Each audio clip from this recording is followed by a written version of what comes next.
자, 에베소서 4장 13절이죠. 우리 박스 내용 말씀 다 같이 읽겠습니다. 시작.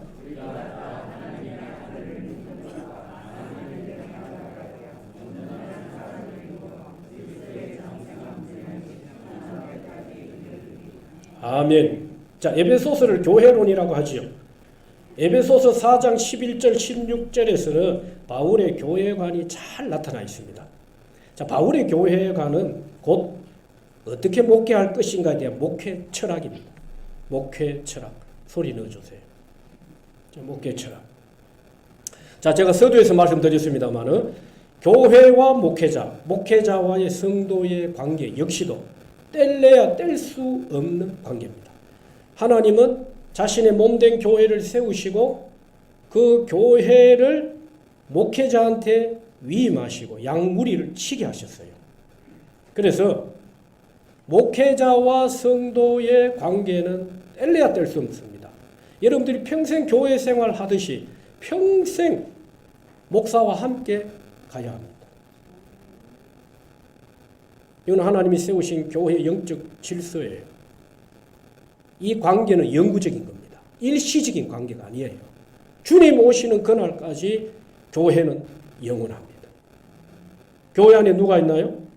하나님께서 목회자를 세워서 양무리를 돌보게 하셨어요. 자, 영적으로는 주님이 주인이시죠. 그렇죠. 교회의 주인은 예수님이십니다. 자, 그러나 우리 예수님이 영원히 우리의 선한 목자가 되시죠. 우리는 그의 양입니다. 영적으로는 예수님이 우리에게 영원한 선한 목자가 되시죠. 육신적으로는 오늘 목회자와 성도의 관계 역시도 목자와 양의 관계입니다. 자, 오늘 그런 말씀들이 구체적으로 오늘 본문에 등장하는데, 자, 한번 보십시다. 19쪽 중반절이죠. 하나님께서는 교회를 통해 이 세상에서 구원의 역사를 이루고 하나님 나라를 확장해 가시죠. 그런데 여기서 우리 한 가지 짚고 넘어가야 될 것이 평신도, 성도가 사역자라는 겁니다. 사역자, 미니스터라는 단어를 썼는데 사람을 부리는 사람이 아니라 주님께서 시키신 일을 하는 종이라는 의미입니다. 이 라틴어의 어원이, 사역자의 어원이 라틴어로 서번터입니다. 서번터. 이게 종이라는 의미예요. 그러니까 목회자도 종된 자세로 교회를 목양하고 성도들도 또 주의 몸된 교회를 섬기기 위해 어떤 마음으로요? 종의 마음으로 우리가 그리스도의 몸을 세우기 위해 봉사해야 되는 것입니다. 자, 그래서 우리가 주님이 시키시는 일을 하는 종은 목회자뿐만 아니라 성도 여러분들 역시도 이 일을 맡은 자라는 사실을 오늘 서두에서 우리 한번 짚어봐야 되고, 자, 그러므로 19쪽 맨 밑에 그러므로 교회는 평신도를 무장하여 성도를 무장하여 교회를 성장시키고 페이지 20쪽 하나님의 나라의 확장을 이루어가야 합니다. 자, 오늘 서두에서 제가 말씀드렸는데 예수님과 교회와 성도, 또 예수님과 목회자와 교회, 목회자와 성도의 관계는 뗄래야 뗄 수 없는 관계다. 그렇다면 우리가 교회를 알고 교회 생활이 건강하고 행복한 교회 생활을 하기 위해서는 목회자와 성도들 간의 관계가 어떤 관계냐를 알아야 합니다. 자, 한번 보십시다. 크게 1번 목회자와 성도와의 관계. 자, 에베소서 4장 11절 다 같이 한번 읽어보십시다. 시작.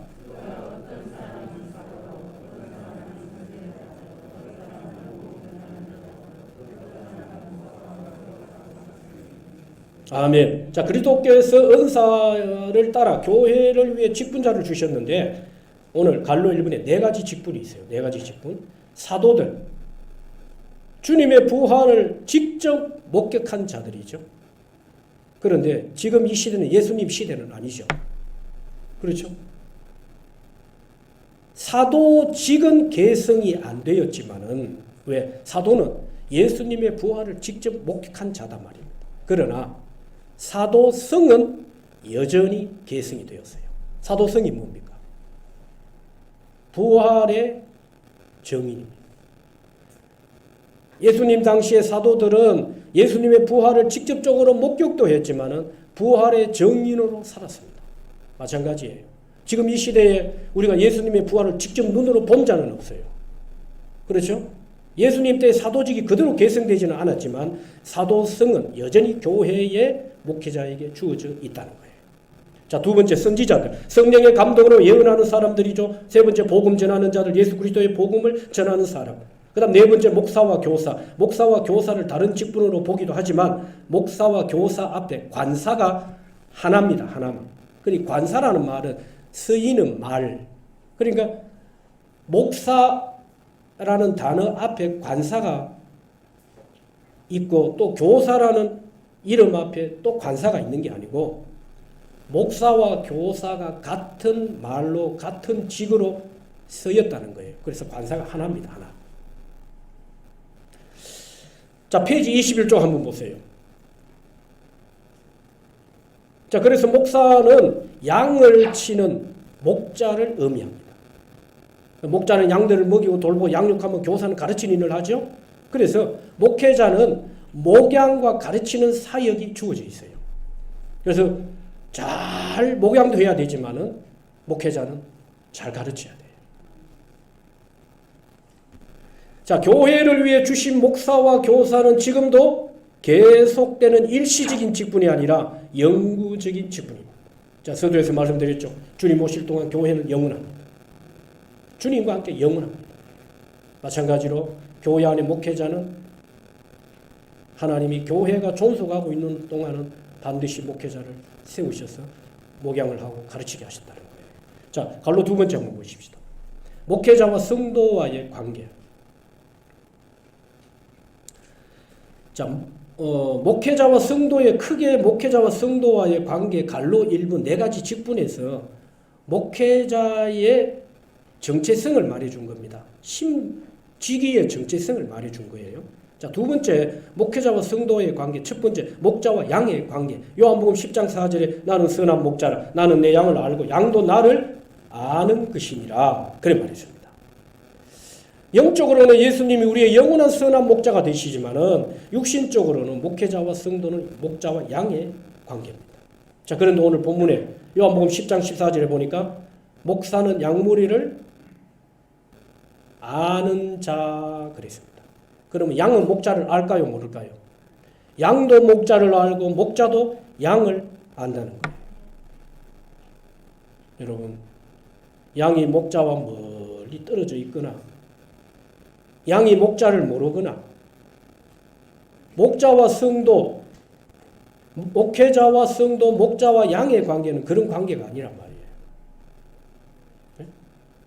양도 목제자를 알고 목회자도 양을 알고 아주 가깝게 멀리 있는 관계가 아니라 아주 가깝게 있는 관계란 말이에요. 여러분, 양은 혼자서는 살기가 힘이 듭니다. 여러분, 양이 울타리를 벗어나거나 목자의 눈에서 벗어나면요, 양은 위험합니다. 이리가 도사리고 있고 양이 눈이 어두워요. 목자의 지팡이가 아니면요, 목자의 음성이나 지팡이는 양의 길을 인도하는 데 없어서는 안 되는 겁니다. 목자의 음성도 마찬가지예요. 눈이 어두우니까 목자의 음성을 듣고 따라가는 거예요. 눈이 어두운 대신에 방향 감각은 또 살아있어요. 양이. 그렇죠? 어디를 가다 돌불에 넘어질는지 맹수의 위협을 받을는지 초지가 어딘지 어디에 냇가가 흐르는지 이걸 양이 잘 몰라요. 그래서 목자와 양의 관계는 항상 보면 목자가 푸른 초장으로 인도를 하고 물가로 인도를 하잖아요. 그래서 양이 목자가 지팡이를 붙들고 목자가 앞서니 뒤서니 하면서 양은 그냥 목자만 쫄 따라다녀. 그래서 교회 안에 목회자와 성도의 관계는 목자와 양의 관계인데 성경은 베드로에게도 내 양을 치라 그랬어요. 양문의 본이 되고 양을 치라고 말씀했습니다. 그래서 목자와 양의 관계는 뗄래야 뗄 수 없는 관계예요. 멀찌감치 그렇게 불화하고 미워하고 뭐 그런 관계가 아니란 말이에요. 여러분, 때로 우리가 신앙생활을 하면서 목회자와 가까이 하지 마라. 이건 다 사탄의 소리입니다. 성경의 원리는 절대 아니에요. 여러분, 목회자와 아주 가까이 하지는 않더라도 목회자와 가까우면 좋죠. 성경도 가르치는 자와 좋은 것을 함께 하려 했어요.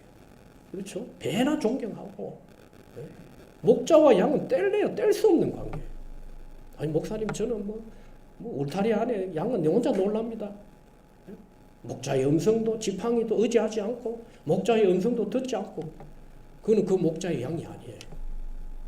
왜? 양은 목자를 분명히 압니다.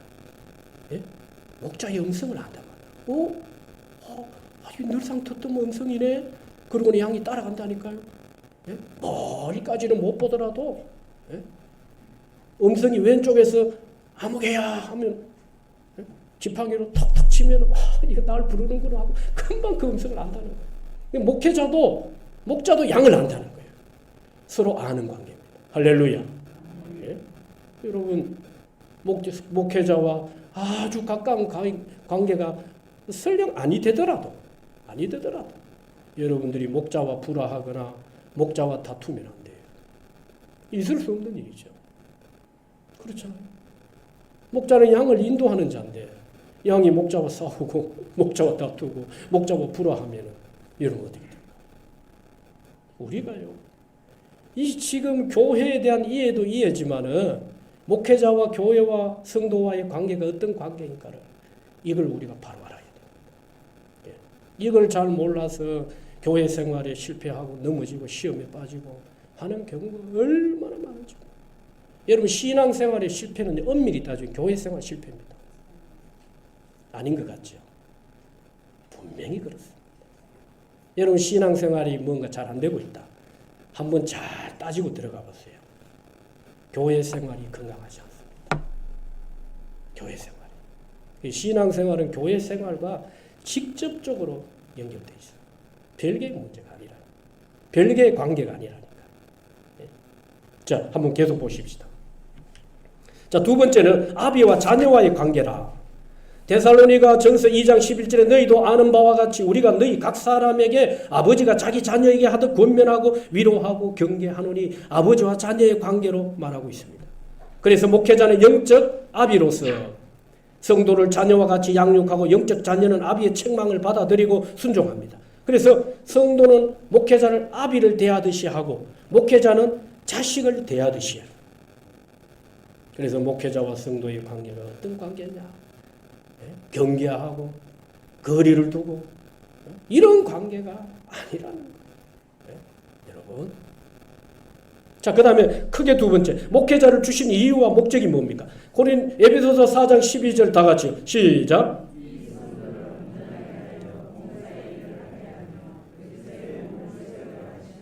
예, 분명히 분명히 명시가 되어 있어요. 성도를 온전하게 하고 봉사의 일을 하고 크게는 그리스도의 몸을 세우려 하십니다. 자, 그래서 목회자를 주신 것은 성도를 22쪽 밑에서 네 번째 줄 목회자를 주신 것은 성도를 온전하게 하여 그렇죠. 봉사의 일을 하게 하고 그리스도의 몸을 세우려 하심이라는 것입니다. 그래서 봉사와 온전함이 이 두 단어가 연결되어 있어요. 그래서 성도를 온전케 하는 이유가 뭘까요? 그리스도의 몸을 세우기 위해서 봉사의 일을 하기 위해서. 자, 그러면서 23쪽 위에 한번 보십시다. 성도를 온전케 한다는 말은 성도를 무장한다고 영어 성경에 그렇게 번역을 했습니다. 그래서 온전하게 한다는 단어의 용례를 보면 몇 가지를 말했습니다. 세 가지를 말했는데 첫째는 망가진 그물을 수선하는 것을 말합니다. 두 번째는 의학적으로 부러진 뼈를 맞추는 것을 말하지요. 세 번째는 출항하는 배를 준비시키는 것을 말합니다. 그러니까 수선, 제자리로 돌아서게 하는, 그렇죠? 부러진 뼈를 맞추는 것. 그 다음에 출항하는 배를 준비시키는 것을 말합니다. 목적이 있는 사역을 말하는 거죠.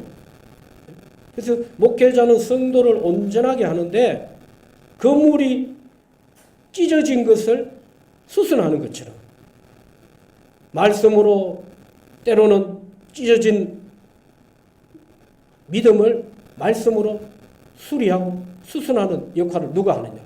목회자가 하는 목회자. 그리고 부족한 점들을 보완해야 되는 것입니다. 무엇으로요? 말씀으로. 목회자는 성도를 온전하게 하는 일에 부족한 것들을 보충해줘요. 보충. 그렇죠? 다른 육신적인 필요를 보충하는 그거는 그 다음 문제고, 영적으로 모자라고 영적으로 미성숙하고 믿음이 약한 자를 어떻게 해요? 목회자가 그 부족한 것을 보충해야 된다. 그래서 신앙생활이 뭔가 어그러진 길로 갈 때 목회자는 어떻게 해야 됩니까? 삐뚤어진 길을 고정시켜주고 바로 잡아줘야 되는 거예요. 이게 목회자의 역할입니다. 그래서 목적이 있는 사역을, 봉사의 일을 할 수 있도록 목회자가 옆에서 잘 서버하고 한 목적 안에서 한 마음 한 뜻을 가지고 그리스도의 몸을 세워가는 거예요. 자, 그 다음에 23쪽 갈로 1번에 목회자를 주신 이유와 목적, 갈로 1번에 목회자는 성도로 하여금 하나님의 일을 하도록 준비시켜야 됩니다. 준비. 그 다음에 24쪽 한번 보세요. 24쪽 맨 위에 밑줄, 성도들은 봉사의 일을 감당할 수 있도록 준비해야 되겠죠. 준비된 사람으로. 자, 그 다음에 갈로 두 번째, 목회자는 성도를 성숙시켜야 합니다. 성숙. 자, 골로새서 1장 28절 다 같이요. 시작. 우리가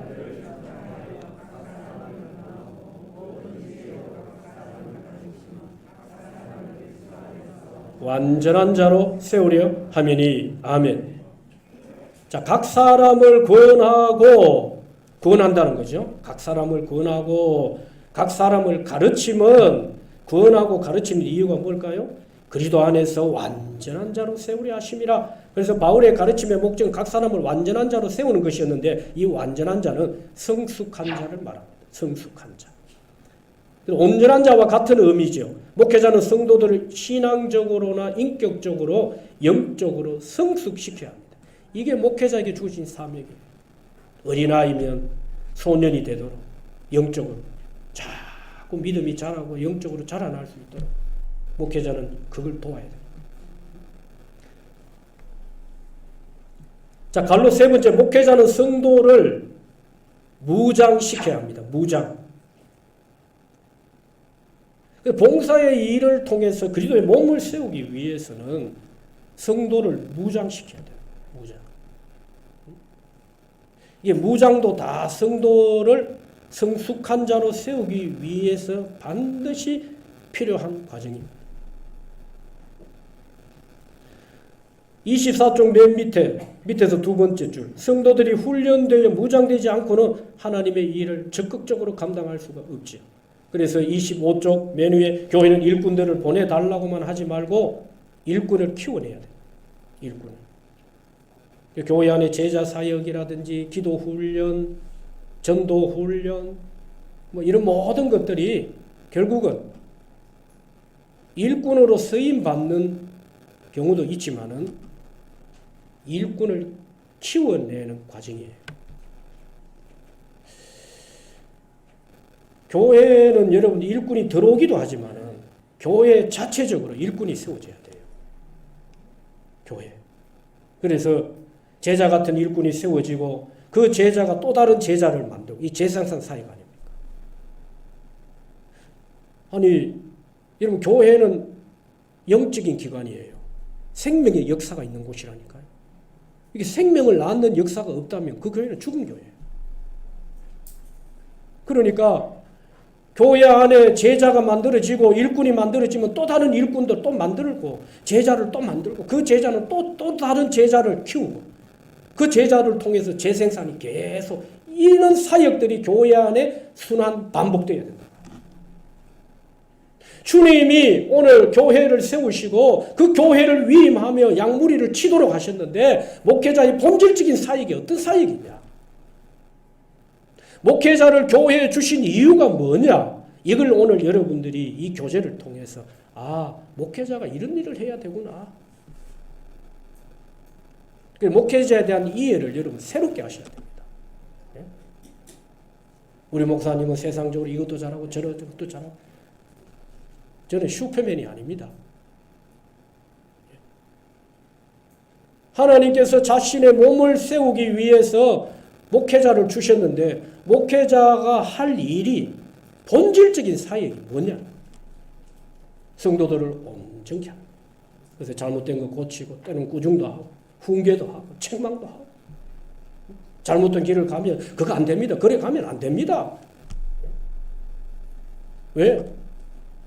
목사는 목양도 하지만 가르치는 자이기 때문에 가르치는 자에게는요 반드시 두 가지가 필요합니다. 첫째가 뭐지? 사랑이 있고 그 다음에 공의가 있어야 돼요. 예? 제가 언젠가 몇 달 전에 수요 기도회 설교하면서 사랑은 반드시 공의를 만나야 사랑이 빛이 나옵니다. 공의 없는 사랑 위험합니다.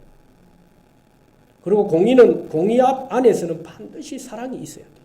공의로만 심판하면요, 판단하면 정죄하고 공의로 다 할 것 같으면요, 여러분 큰일 나죠. 네? 하나님이 우리를요 공의로만 대하지 않습니다. 공의와 함께 뭐가 있습니까? 사랑이 있어요. 사랑. 예, 똑같은 원리예요. 교회도 가르치는 자나 배우는 자의 입장은 똑같은 입장입니다. 이 원리 안에 있어요. 사랑 너무나 필요한 거죠. 그러나 사랑이 굳게 세워지기 위해서는 반드시 공의가 회복돼야 돼요. 예? 공의 없는 사랑 구하다가 나는 바꾸지 않으면서 자꾸 다른 사람만 바뀌기를 원하고 그게 이제 공의 없는 사랑이에요. 그런 사랑 구하다가는 큰일 납니다. 여러분 가르치는 자나 배우는 자는 항상 한 손에는 사랑과 공의가 있어야 돼요. 이게 잘 조화와 균형을 이룰 때에 그 사랑이 영원한 것입니다. 자, 그 다음에 한번 보십시다. 크게 세 번째, 성도를 온전하게 하는 목적이 뭘까요? 자, 첫 번째, 목회자를 교회 하나님이 주셨단 말이에요. 교회를 위해 목회자를 주셨단 말이에요. 그렇죠? 그래서 목회자의 직임의 정체성, 직임의 정체성을 첫 번째 대지에서 말씀드렸고, 그러면 두 번째는 목회자를 교회에 주신 이유가 뭐냐? 양무리들을 치게 한 이유가 뭐냐? 이게 목회자의 본질적 사역이라고 있습니다. 여러분, 우리가 교회에 대한 이해도 성도가 그리스도의 몸에 붙은 성도로서 교회에 대한 이해도 갖고 계셔야 되지만은 교회를 맡기신 목회자에 대한 이해도 갖고 계셔야 된다니까요. 그렇지 않으면 오해와 오류에 빠질 수 있어요. 우리 마음대로 판단할 수 있다니까요. 제가 서두에서 말씀드렸잖아요. 예수님과 교회와 성도 뗄래야 뗄 수 없는 관계예요. 평생 같이 가는 관계입니다. 동시에 예수님과 목회자와 교회, 목회자와 성도의 관계도 끝까지 가는 관계예요. 일시적인 관계가 아니에요. 영구적인 관계, 영구적인 관계.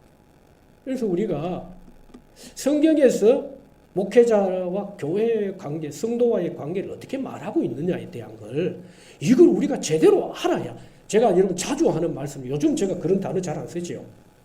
이게 말씀이 강력하게 반복해서 나갈 때는 할 말이 없어서 그 말을 하는 게 아니죠. 그 중에 하나가 뭡니까? 하나님의 약속과 복은요, 다 어디에 담아 놓으셨습니까? 관계 안에 다 담아 놓으셨어요. 관계. 가정의 부모와 자식 간의 관계 안에 담아 놓고, 부부의 관계 안에 약속과 복을 담아 놓고, 교회 안에 목회자와 성도 간의 관계 안에 복을 담아 놓고, 성도와 성도 사이에 관계 안에 복을 담아 놓으셨어요. 이웃과의 관계 안에 약속과 복을 다 담아 놓으셨어요. 그러니까 복이 여러분 멀리 있는 게 아니에요. 바깥에서 자꾸 찾으려고 하지 마세요. 멀리서 자꾸 찾으려고 하지 마세요. 복은 지금 내 안에 있습니다. 내 옆에 있는 사람이 복덩어리, 할렐루야. 우리 한번 받아. 내 옆에 있는 사람이 복의 통로, 복덩어리입니다.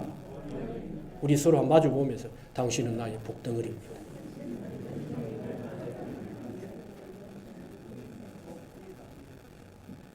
정정 집사님, 김정숙 집사님이랑 마주 보시면서 당신은 나의 영원한 복덩어리. 할렐루야. 이거 우리가 뭔가 이게 사탄한테 지금 속고 있어요. 자꾸 복이 멀리 있는 줄 알고, 예? 저 옆에 있는 교회에 있는 줄 알고. 지금 바로 옆에 있는 그 사람이 바로 복의 통로입니다. 여러분 하나님 실수하지 않으셨어요? 예? 하나님은 절대 실수하는 분 아니에요. 자, 그래서 크게 세 번째, 성도를 온전케 하는 목적. 그렇죠? 자, 성도들이 25쪽 중간에 성도들이 무장되어야 봉사 일을 감당할 수 있는데 일이 먼저가 아니라 사람이 되는 것이 먼저입니다. 인사가 만사입니다. 사람 하나 잘 세워놓으면요. 여러분 직장이나 사업체도 사람 하나 잘 세워놓으면 삽니다. 교회도 똑같은 원리예요. 인사가 만사라. 일이 먼저가 아닙니다. 어떤 경우에는 일을 맡겨놓고 사람이 되는 경우가 있어요. 그런데 그런 경우는 조금 여러분 드뭅니다. 목회하면서 보니까 그런 경우는 있더라고요. 좀 뭔가 부족한데 일을 맡겨놓으니까 일이 사람을 만들더라니까. 직분이 사람을 만드는 경우 있어요. 그런 경우가 있지만은 여러분 우리가 성경의 원리대로라면 사람이 먼저 되고 난 다음에 일을 맡겨야 일이 빛이 나는. 그러니까 여러분 내가 먼저 사람이 먼저 돼야 됩니다. 여러분 여기에 대한 이해를 가지시면 좋겠어요. 그럼 나는 목사님 사람이 덜 됐습니까? 이 말이 아니고요. 이 인격을 말합니다. 인격. 사람의 됨됨이 인격을 말합니다. 그렇죠?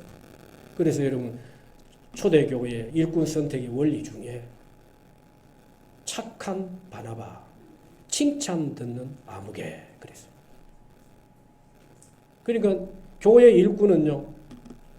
제가 지금 몇 주 반복해서 하는 메시지 중에 인기 위주로 일꾼 세우면 안 됩니다. 큰일 납니다. 인기 오래 못 갑니다. 칭찬 듣는 일꾼 세워야 합니다. 할렐루야. 앞으로 우리 교회도 일꾼 세울 텐데 칭찬 듣는 일꾼 세우세요. 밥 사주고 커피 사주고 인간적으로 잘하는 거 그거 여러분 혹 해가지고 예? 아까운 표 하나 던지지 마세요. 교회는 교회 장래를 생각해야 돼요. 교회는 인기보다는 칭찬. 칭찬이 있으면 인기는 따라옵니다. 인위적으로 만들지 않아도 당연히 아이고 믿음이 칭찬을 받고 그분의 신앙과 열정, 봉사가 아이고 어떻게 저런 칭찬을 받잖아요. 그러면요 누가 시키지 않아도 그 사람 높입니다. 그 사람을 따르게 돼 있고요. 사람은요 여러분 꽃이 왜 햇빛을 향해 웃는 줄 아세요? 왜 햇빛을 봅니까? 꽃이 아무리 등을 돌려놔 보세요. 자고 나면요 꽃이 이렇게 틀어져 있어요. 자고 나면 또 틀어져 있어요. 어디를 봅니까? 빛을 봅니다. 이 하나님의 창조의 원리.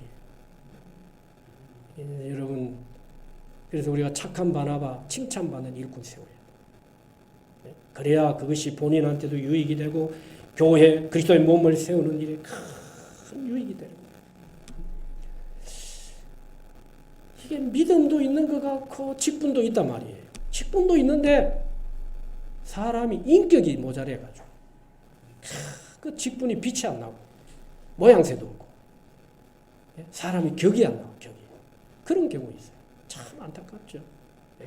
여러분 인격도 가지고 믿음도 갖고 일을 맡으면 얼마나 좋겠습니까? 네? 여러분 저나 여러분들이 이런 일꾼 될 수 있기를 주의 이름으로 축원합니다. 우리 교회가 세워야 될 일꾼은 칭찬받는 일꾼 세울 수 있기를 주의 이름으로 축원합니다. 그래야 그 교회의 그리스도의 몸된 교회가 건강하게 건전하게 견고하게 아름답게 그 교회가 세워져 가는 거예요. 자, 그 다음에 한번 넘어보십시오. 26절. 자, 사역자는 자, 서번트, 종이라고 해요. 종. 그렇죠. 사람이 사람을 부리는 이런 자가 아니라 주님이 시키신 일을 하는 종. 그렇죠. 그런데 이 종된 사역은 목회자만이라 26쪽 위에서 네 번째 줄 성도가 봉사 일을 하는 사역자입니다. 종입니다. 목회자도 종. 사역의 구별은 있지요. 차별은 없지만 그렇죠? 목회자도 종된 자세로 교회를 섬기고 교회를 돌아보고 양무리를 쳐야죠.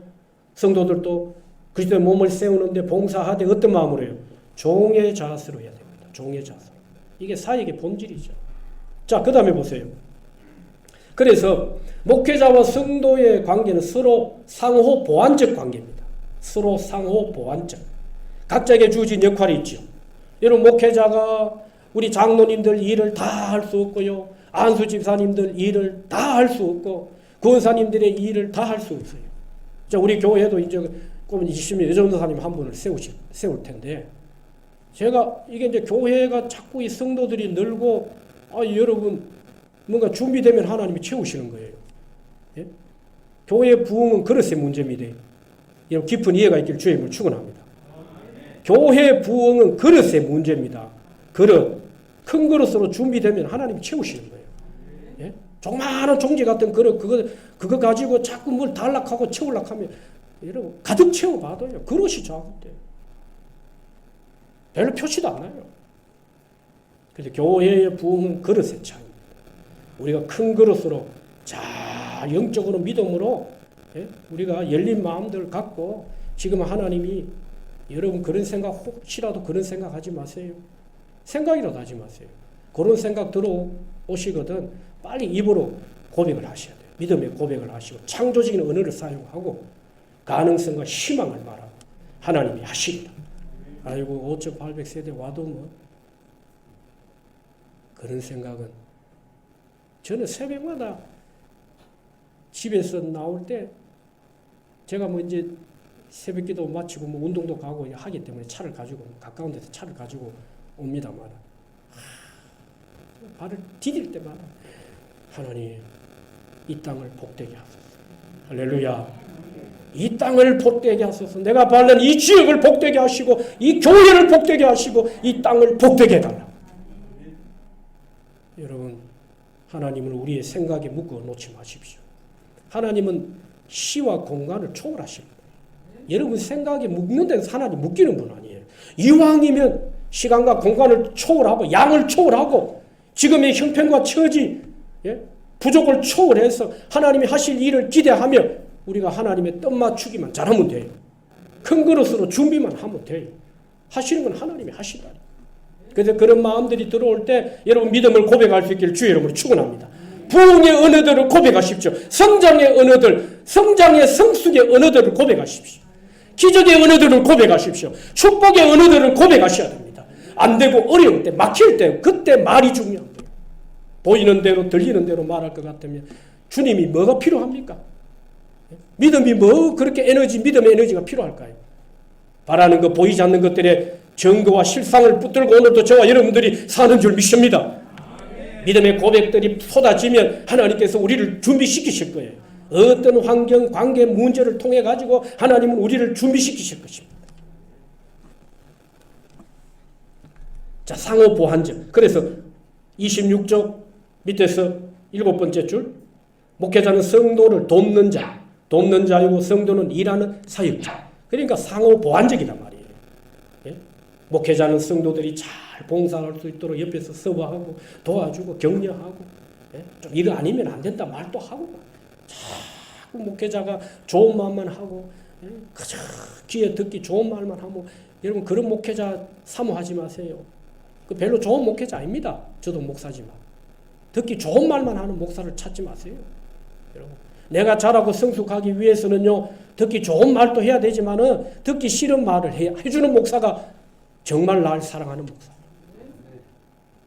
아닙니까?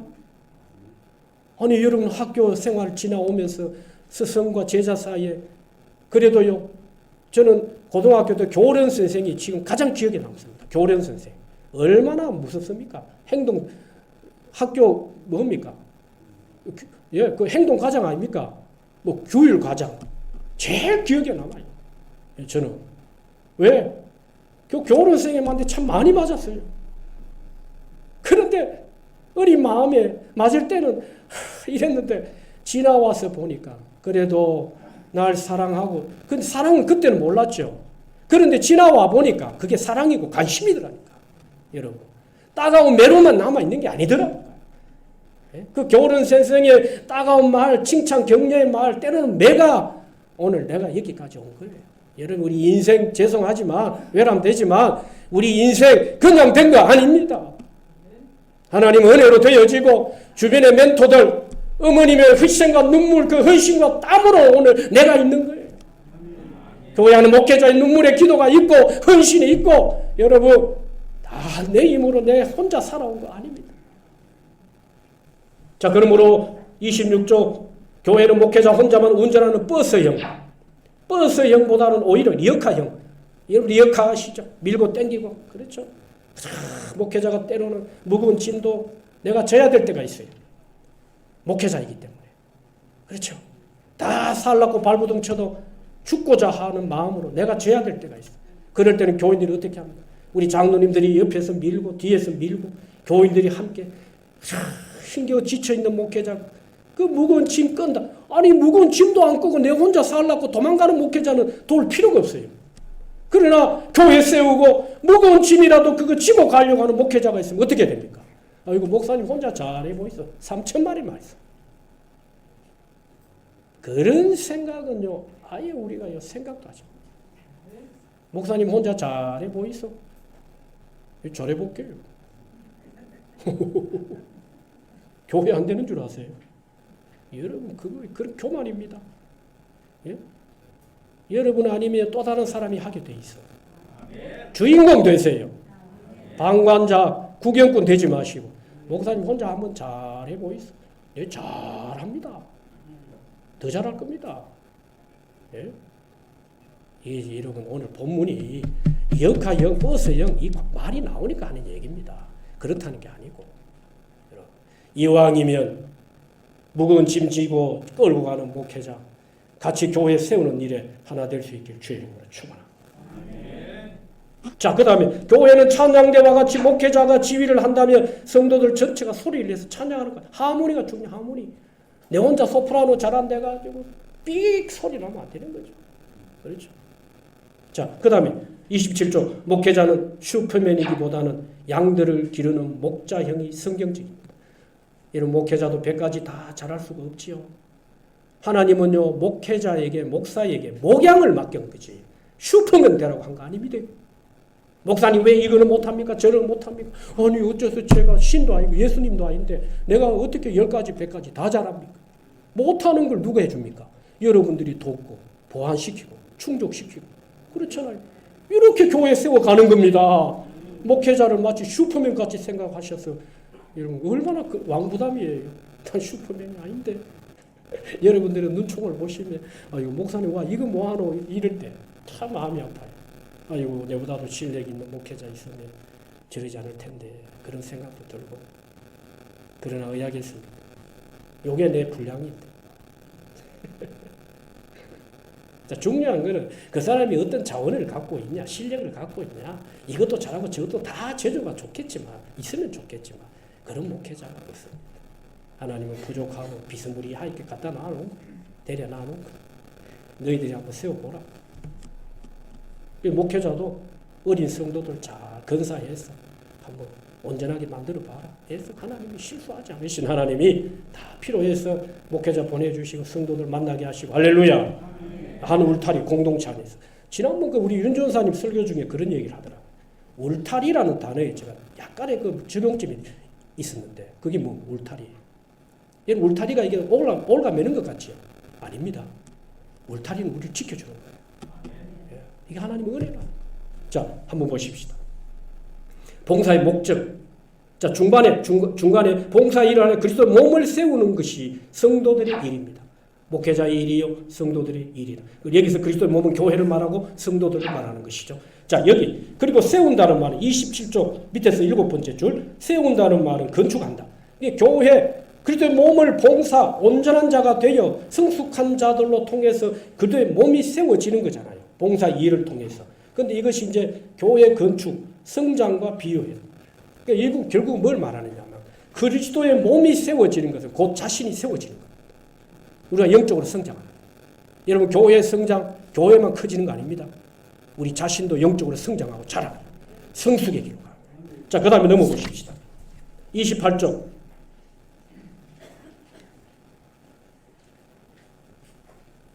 자, 맨 위에 이것은 교회인 성도들의 교회 성장이 영적 성장을 말하는 것이죠. 그래서 그러니까 성도들이 성도들을 섬김으로 그 신앙을 성장시키는 것입니다. 자, 그 다음에 5번 성장의 목표. 자, 마지막 한번 보십시다. 성장의 목표. 그리스도는 장성한 분량에 충만한 데까지 이르래. 그러면 온전한 자, 성숙한 자가 되어 우리가 자라나야 되는데 목표가 뭐냐? 여러분, 향방 없이 다름질하면요, 어디를 갈지 모릅니다. 우리는 향방이 분명해야 됩니다. 어떤 목표입니까? 자, 에베소 4장 13절 밑줄 그어놓어 보세요. 그리스도의 장성한 분량 밑줄 그어놓으세요. 우리가 자라나야 되는데 성장이 멈추면 안 되죠. 두 번째는 에베소 4장 14절 어린아이가 되지 아니하고 영적으로 미성숙한 자가 있다는 말입니다. 예수 믿은 지 나이는 청년이 되고 장년이 되었는데 어린아이, 영적으로는 어린아이가 있다는 거예요. 어린아이. 그 다음에 에베소 4장 15절 범사에 그에게까지 자랄지라. 범사에 그에게까지 자랄지라. 자, 그래서 머리 대신 그리스도의 충만으로 몸된 교회에도 그리스도의 완전한 충만에 이르러야죠. 그러기 위해서는 영적으로 미숙한 어린아이가 되지 말고 온전한 사람, 성숙한 어른이 돼요. 어른. 여러분, 우리 교회는 인기 있는 일꾼이 아니라 칭찬받는 일꾼. 할렐루야. 우리 교회들은 노인이 많은 게 아니라 진짜 어른다운 어른이 많은 교회. 할렐루야. 믿음도 마찬가지예요. 어린아이, 미숙한 어린아이가 정말 성숙한 믿음의 성숙한 어른. 자, 그 다음에 한번 보십시다. 그래서 교회의 성장의 궁극적 목표는 30조 맨 위에 범사, 모든 것에 그리스도에게까지 자라가는 거죠. 우리 예수님을 닮아가는 거예요. 이게 성장의 최고 목표점, 인계점, 마지막 고지타란, 호흡이 끊어지는 그 순간 마지막 고지타란이 바로 예수님 닮아가는 거예요. 우리가. 자, 그래서 성장의 방법. 자, 에베소 4장 13절 좀 밑줄 한번 꺼보세요. 믿는 것 1번, 아는 일 2번, 하나가 되어 3번, 온전한 사람 4번. 자, 교회는 그리스도를 믿는 것과 그리스도에 대한 지식이 하나가 되는 결과로 온전한 사람을 이루게 됩니다. 그러면 이 지식은 뭘 말합니까? 그리스도의 말씀이죠. 자, 그래서 우리가 무엇으로 성장합니까? 28쪽 얘기 한번 보세요. 28쪽. 자, 이 말씀이 사실 뒤로 가야 되는데 28쪽 중간에 말씀만이 교회와 그리스도의 몸의 모든 지체들을 세울 수 있습니다. 그러니까 성장의 방법이 무엇으로 되느냐? 그리스도를 아는 지식. 이거 하나님의 말씀이에요. 교회는 생명이 있는 곳입니다. 하나님의 말씀은 생명이 있어요. 말씀으로 교회가 자라고 성장하는 거예요. 가장 첫 번째. 그래서 교회는 말씀 사역을 해야 돼요. 가르치는 사역도 해야지만은 어쨌든 성도들이 신앙의 말씀을 가까이 하도록 신앙 운동을 하고, 여러분 복음 운동하고, 말씀 가르치고 배우는 자들이 자꾸 일어나고, 이게 그리스도의 몸된 교회를 세우기 위한 것입니다. 내 한 사람의 유익이 아니라 여러분 우리가 공동체성이 좀 회복돼야 돼요. 더 강하게. 한 사람 한 사람의 믿음이 자라는 것도 중요하지만 교회가 자라는 거예요. 교회가. 그래서 교회의 성장과 내 자신의 영적 성장은 맞물려 있는 거예요. 내가 자라면 교회 성장합니다. 교회 성장하면 나도 자랍니다. 할렐루야. 교회와 내가 별개의 관계가 아니란 말이에요. 여러분 언제가 제가 설교 중에 그 얘기했죠. 교회와 가정은 하나의 선상에서 보셔야 돼요. 굳이 우선순위 따지려고 하지 마시고. 여러분 가정이 곧 교회고 교회가 곧 가정. 이런 이해를 가지시고 우리가 교회 생활을 해야 됩니다. 아니면 항상 교회가 차선이 돼요. 여러분 사실 신앙생활을 하다 보면 가정도 귀하지만 교회도 귀한 것입니다. 왜? 우리가 영적인 사람들이기 때문에. 교회는 영적인 기관이에요. 교회에서 어떤 이런 영적인 만족이나 우리가 어떤 공급, 채워지는 것, 영적으로 우리가 하나님을 깊이 만나는 이것이 교회에서 이루어지지 않으면요, 우리가 영적으로 방황하게 돼 있어요. 가정이 아무리 행복하다고 웃음이 있고 해도요, 교회에 와서 어두우면요, 그거 여러분 정상적으로 신앙생활 하는 거 아닙니다. 그래서 교회도 중요하고 가정도 중요하고 그렇죠? 자, 그러면서 보십시다. 그리스도의 말. 그래서 온전하고 성숙한 사람은 교회를 말하죠. 자, 그 다음에 우리 마지막 31조. 사랑과 진리가 균형을 이루고 사랑 안에서 진리를 말해야 됩니다. 자, 여기서 연결되고는 함께 연결하고 교회의 성장 방법은 서로 긴밀하게 결합하여 각 지체의 부강에 따라 주신 은사대로 서로 봉사하여 스스로 성장시켜 가는 것입니다. 꼭 기억하십시오. 우리는 하나입니다. 하나를 잘 지켜야 됩니다. 연합을 잘 이루어야 됩니다. 여러분, 이게 그리스도의 몸을 세우는 거예요. 하나를 해치거나 하나를 둘로 만들거나 연합을 깨는 일은 없어야 돼요. 언제가 제가 피스메이커 화평을 만드는 자 설교 한번 했죠. 이게 하나님 나라입니다. 이런 곳에 하나님의 나라가 임하는 줄 믿습니다. 우리가 평생 사는 동안에 교회와 나와의 관계, 목회자와 나와의 관계, 이 관계를 잘 이해하셔서 신앙생활에 오류에 빠지지 아니하고 오해가 없고 여러분들이 성경에서 말하는 교회 그곳에서 건강하고 행복한 교회 생활, 신앙생활을 이루어갈 수 있게 주의 이름으로 축원합니다.